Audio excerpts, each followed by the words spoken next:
Hello, this is Emily from the future. So recently Zach and I decided to make the trek across the US.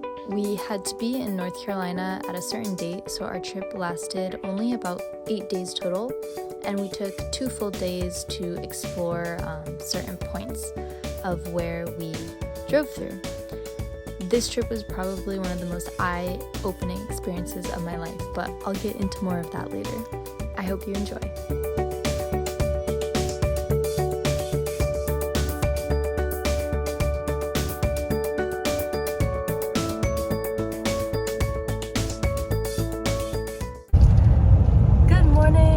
I start every single one of these videos the same way, and I'm also wearing basically the same thing. But we are embarking on a journey. Yesterday we left Squamish, British Columbia, and we're making our way down through the United States. Right now we are in Washington, and we drove all day yesterday, but I didn't feel like starting a video because we had to get work done on our van. So it was in the garage until midday, and then we just drove the most that we could until late last night. So it's now about 8 a.m. We got up early and we woke up in this beautiful little town. Oh, casual things falling in the back. And yeah, so we're just gonna be driving, and our next destination is Joes Valley in Utah. It's about 12 hours from where we are right now. So we're gonna see if we can get there today. If we were to drive right now, no brakes, which is very not likely, we would get there at 8 p.m. tonight. Plus 3 hours. Plus 3 hours. So 11. So 11 p.m. Joe's time.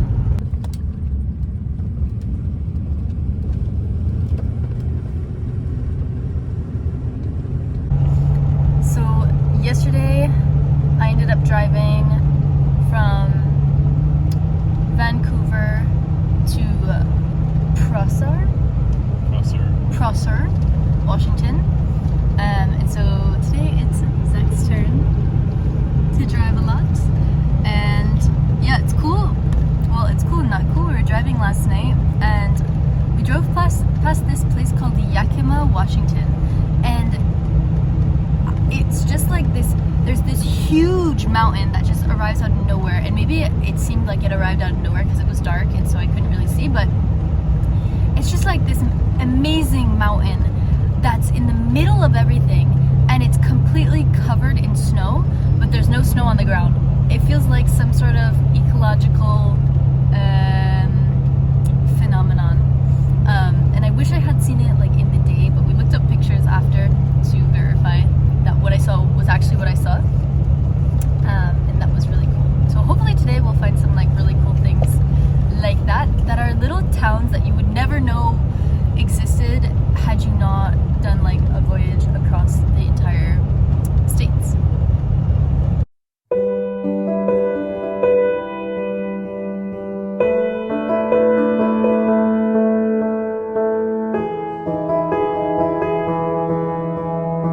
This trip turned out to be one of the most eye-opening experiences for the both of us. Growing up in the US, I made the assumption that I understood all that the US has to offer. I often fantasized about living in other places because my morals seemed to clash so often with what was portrayed on the news or in mainstream culture. This trip gave both Zach and I a new perspective on the States, particularly based on the landscapes and nature. It's almost like the tragic current events around the world recently and the ever-impending climate change made us forget how wonderful the world actually is. Being on the road and being able to take in landscape after landscape, I was reminded of the most pure form of beauty that the earth offers every day. This realization resonated so deeply in my heart and made me wonder if all Americans connected more with nature and distanced themselves from the city life, maybe our society would reflect more of the beauty we see in nature and less of the tragedy we see, hear, and experience from the news.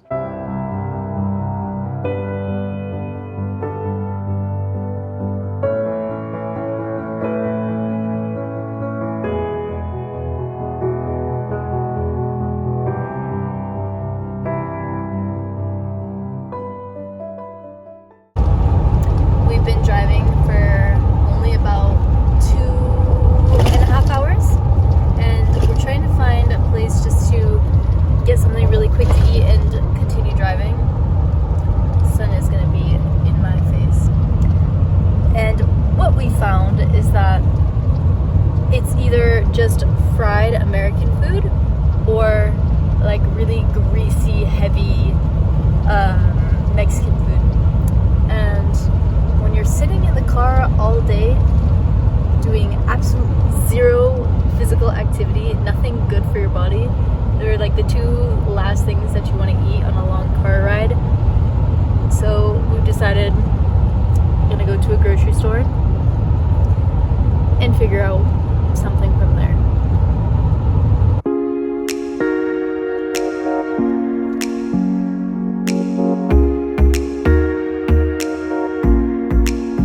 This is where the landscape started to drastically change. Washington had a bunch of evergreen trees and is still a bit of the Pacific Northwest ecosystem that we had been used to seeing for the past few months. But as we came further down south into Idaho, the land started to flatten out with a bunch more lakes and canyons. I have never seen canyons as incredible as in Idaho. Like, the ground would just open up randomly in the middle of a field and there would be an insane canyon with flowing water for anyone to explore.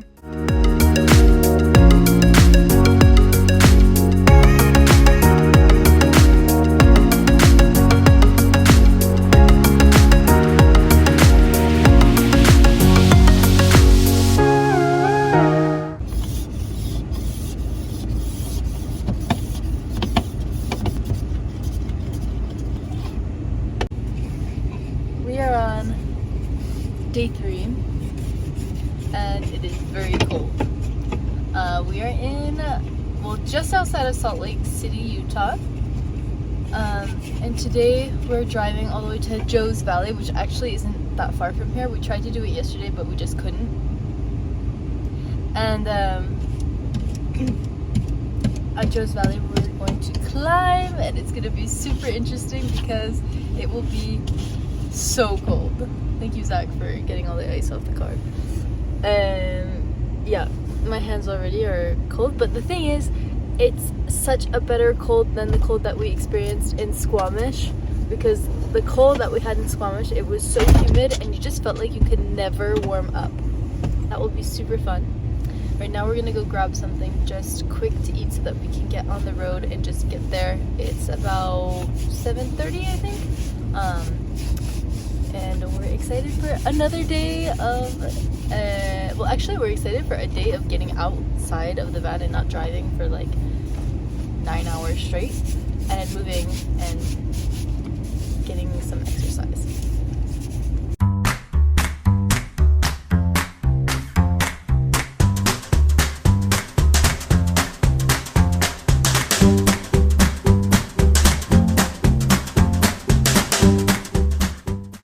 At this point, Zach and I were so excited to get to Joe's Valley. It was just about 4 hours from where we had parked the previous night.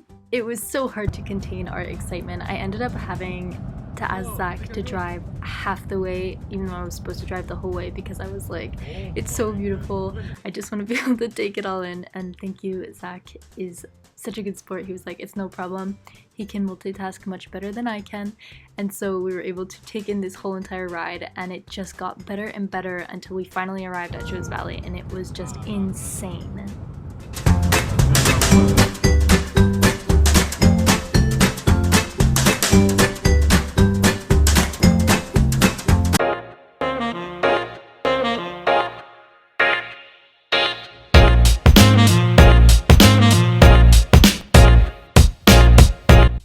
Joe's Valley was incredible on so many levels.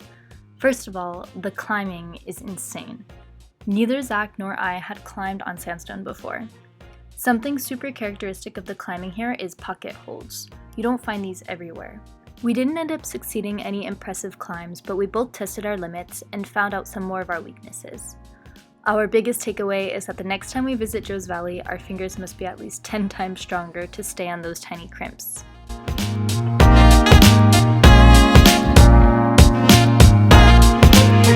There was such a magical feeling that permeated each rock formation in the valley.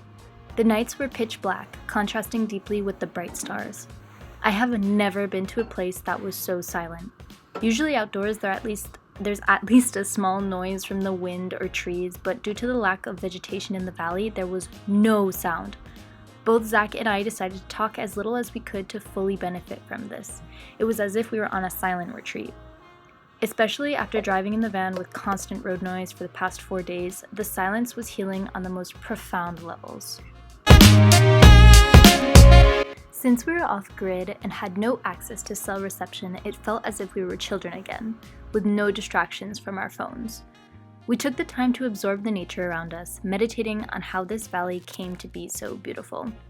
My theory is that once, many, many years ago, this place was underwater, and with the shifting of the land over the years, the water moved away or was evaporated, leaving behind what looks like the ocean floor. This is my hypothesis, which is based on zero evidence, so don't quote me on that. We are still in Joe's Valley, and this place is absolutely incredible. It is super cold, but it's crazy how, like, in the desert, it feels super cold when there is no sun, but the second the sun hits you, you just warm right up. So this morning we made breakfast and we were freezing last night. Like, our heater stopped working in the van, and so we were able to create a lot of heat, just like bundling up. But we realized this morning that our back door was kind of open, so that's probably why it felt even colder last night. And yeah, today we're just going to climb. We are parked right next to a boulder. You can't see it from here, but it's like up the passageway, and the boulder has, like, I think it has V3, V4, V6, V7, V9, V11, and then V15. So we're gonna be trying some of those. And yeah, we'll see how it goes. This is the best spot that we have found. It's like Mother Nature provides always for us. It's the perfect rock with the perfect position where your lumbar spine is supported by the rock behind, and you've got this direct ray of sunlight just beaming on you. We are so blessed. So we have also a funny story. Last night we were climbing like farther up the road, and we decided we wanted to come back down and still climb during the night, like on a boulder that is right next to the road. Like, literally, some of the boulders here, I don't know if you can see, but like they'll be right next to the road. So that's what we wanted to do, because we don't really have like the best lighting system to do like a full-on night climbing session. Anyway, so we pull in here. I'll show you what it looks like. So we pull in here, and the goal was to come like park around here. So we did, and then we're like, oh, we should try and back it in, because we wanted to have our back towards like this area. So as we were trying to turn it around, this happened. We got stuck in the sand for probably like, I don't know, it was probably like a 3-hour ordeal, maybe longer. We tried our best to do it ourselves to get out. And it just did not work. We tried everything, like dug the sand out, put rocks under. We have boards of wood in our van, and we like tried putting that under. Nothing. And it was just one back wheel. Our van only has back wheel drive, and it's also just like not the most powerful thing in the world. So finally we're like, fuck, we can't do this by ourselves. So we like waved down the road. There happened to be someone driving down the road at the same time, and they brought us into the town, and they're like, yeah, you're not gonna really want to take a towing because it's gonna be so expensive. So because they charge you from where they have to drive, and we're in the middle of nowhere, like you really have to drive a good hour to get here from any sort of like big town. So we're far. So anyway, they were like, let's like call around and like see if we have any friends that can help you. Finally, a gang of 16-year-olds ended up pulling through, and one of them came to pick us up from like the downtown grocery mart that we were at, where we asked for help. Then like someone who worked there, one of the other 16-year-olds, he was like, oh, can I come? And they come up with like their straps. They meet up one of their friends who has this incredible truck, like super incredible towing capacity. They hook up their towing straps to the bottom of our van, literally in just like one little hole. So there was just one hook like this in a tiny little hole in the bottom of our van, and ended up pulling us out perfectly fine. Went on with our night. We're so lucky. We are so lucky. Like the people here, it's Orangeville is like the town that's closest to Joes Valley, and they're just so kind. So all my heart and thanks go out to those people in Orangeville.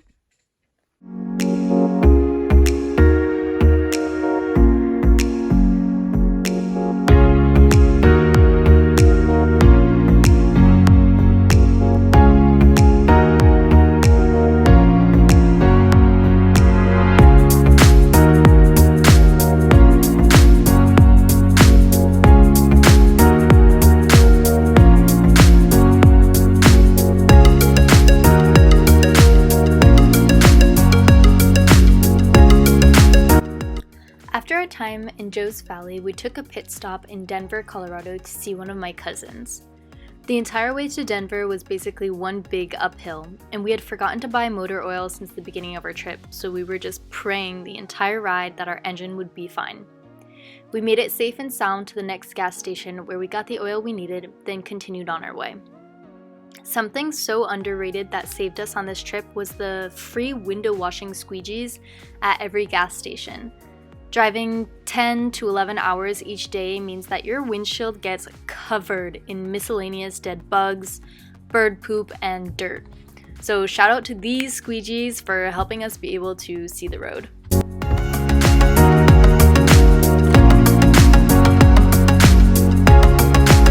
A lot of our trip ended up looking like this.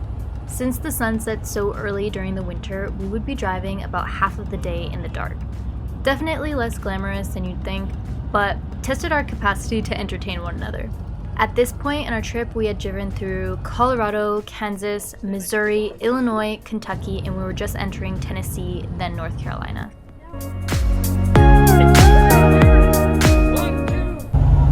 Hello! It has been a minute since I have updated where we are. The last time I took a video, I think we were in Joes Valley when our car got stuck in the sand, and right now we are actually almost in North Carolina. So since Joes Valley, Utah, we drove all the way to Denver, Colorado, which was about like 8 hours, I think. And then once we were in Colorado, I saw one of my cousins went climbing at Movement, which is like one of the biggest climbing gyms in the US, I think. So of course we had to go and check it out. And then that same day we ended up driving like 8 or 9 hours to the middle of Kansas,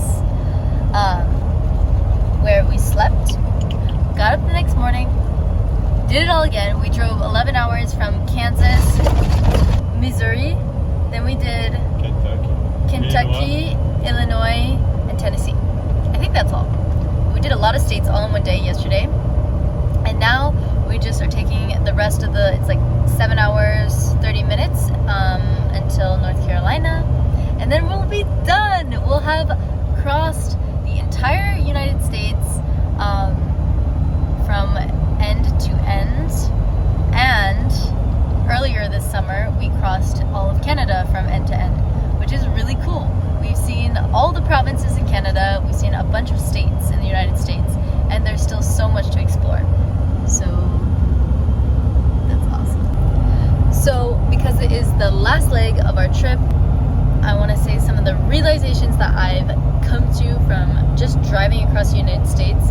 You don't really think that it's like that big of a deal until you do it, and you're like, oh wow, you realize a lot about this country and the different spots, different people's perspectives and whatnot. I think the biggest thing, also because we usually live in Canada, so, and I grew up in the US, but being in Canada for a while, you kind of forget like the little nuances of the country. And so the biggest thing, let's say, would be the food. Ever since we crossed the border, like the choice for any sort of like eating quickly, like just grabbing something and go, is incredibly unhealthy. Not like in Canada that there's much better choices, but I guess there's always like some sort of choice that you can get that you don't feel like you're clogging your arteries with.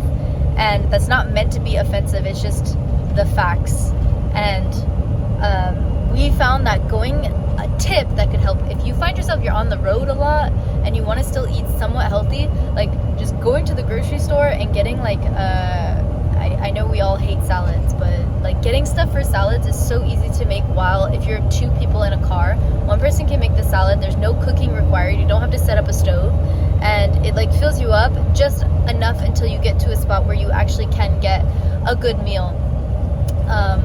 So we did a lot of that, and like just went to the grocery store to try and find like some real whole foods. Wow. To find some real whole foods that would like satiate us and would not make us want a bunch of like sugar and caffeine, which we definitely have indulged in a lot since the start of this trip.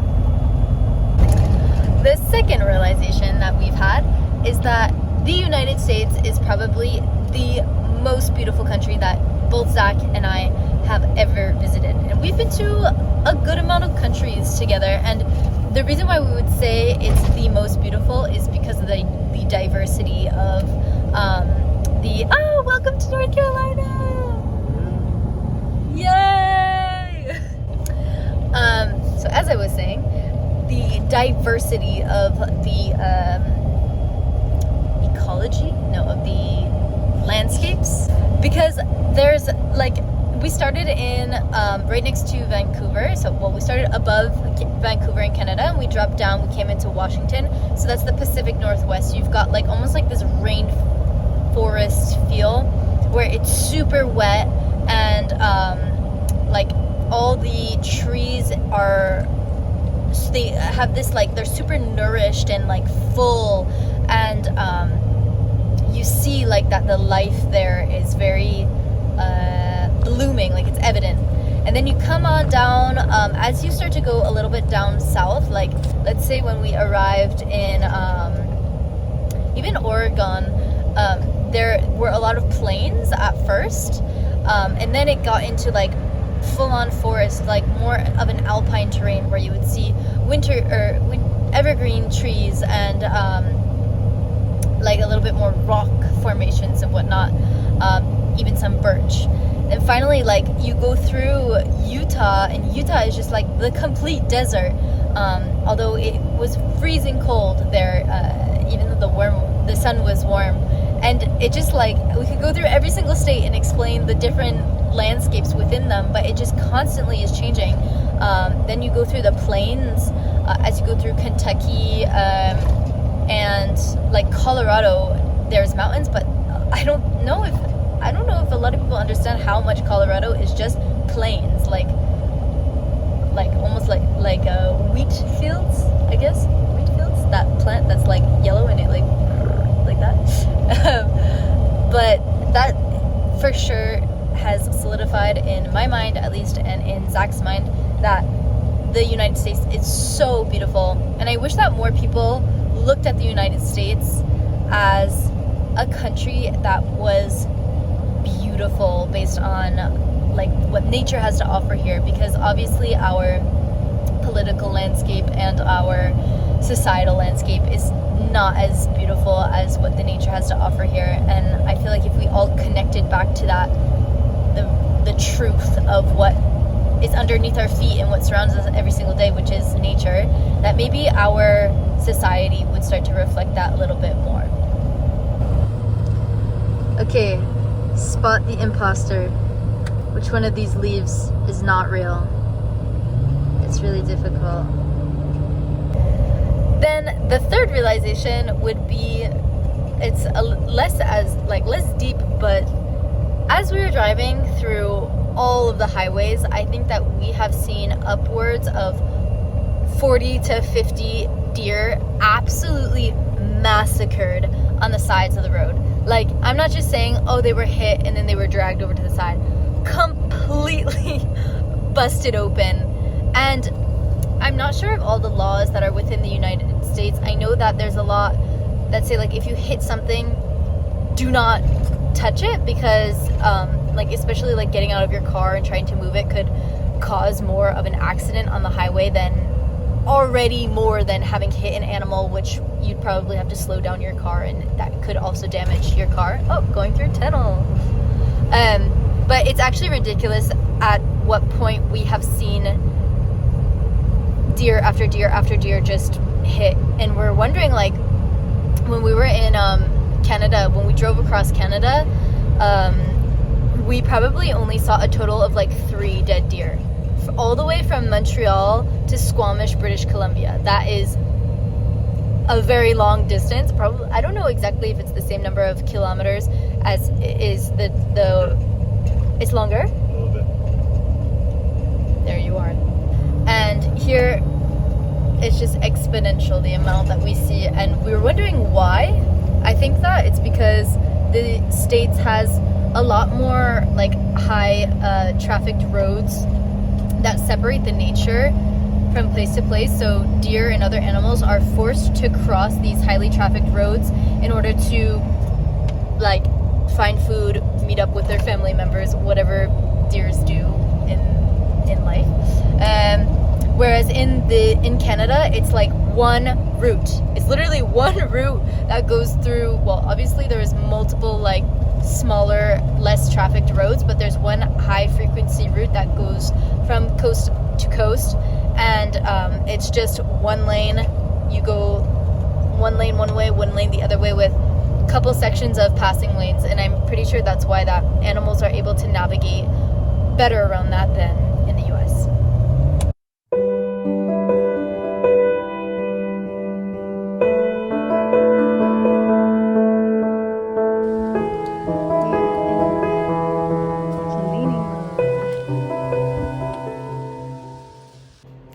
So we made it back to North Carolina. It is now probably over a week since we got back, and as soon as we got back, we just took the time to decompress and fix our bodies after being sat in the car for literally like 8 days straight. And overall, the trip was so incredible, and I hope that in the future, in the very near future, we are able to explore more of the US in a van. And yeah, from now on, we'll be enjoying our holidays, and thank you for watching this all.